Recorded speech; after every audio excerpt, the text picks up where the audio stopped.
No, but certainly it is a concerted selling activity that we've seen in gold on Friday. Friday's open, we saw 100 tonnes hitting the gold market just on the bang of opening of the New York Futures Exchange, followed by a further 300 tonnes 2 hours later. 400 tonnes to absorb in just a few hours is an awful lot for a gold market which only produces, what, 2,500 tonnes of gold a year.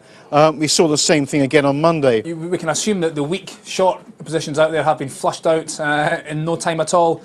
Do you get the sense that real money, big money, is behind this move and really starting to liquidate their gold positions? I'm thinking, for example, ETFs. There are two markets out there primarily. You've got the futures markets, which is really the world of speculators. You've got wonderful gearing in there, 20 to 1. So to buy or to sell gold, you've got that wonderful dynamic, that wonderful leverage.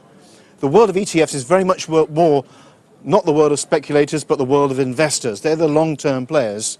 Now, the short selling on COMEX prompted a massive fall on the futures exchange, hoping to replicate it onto the investment community on the ETFs. Now, we did see some selling on the ETFs, relatively modest, about 9% or so. So what we're seeing is that the longer-term investors, the pension funds, for example, who've got 10, 15, 20-year time horizons for their investments, have not budged their positions. They're sitting in and holding tight.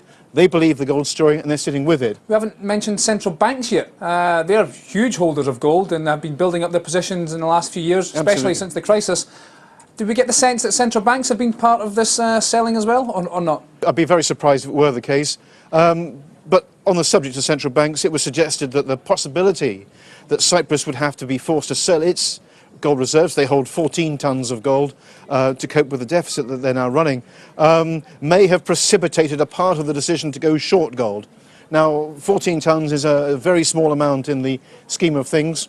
Just to remind ourselves, central banks were sellers collectively of about 400 to 500 tonnes a year in the early 2000s. Today they're buyers of about 400 to 500 tonnes, a swing of close to 1,000 tonnes. Cyprus doesn't really register on that scale as a potential seller, but it has put the thought in people's minds that if they're forced to sell, who could be next?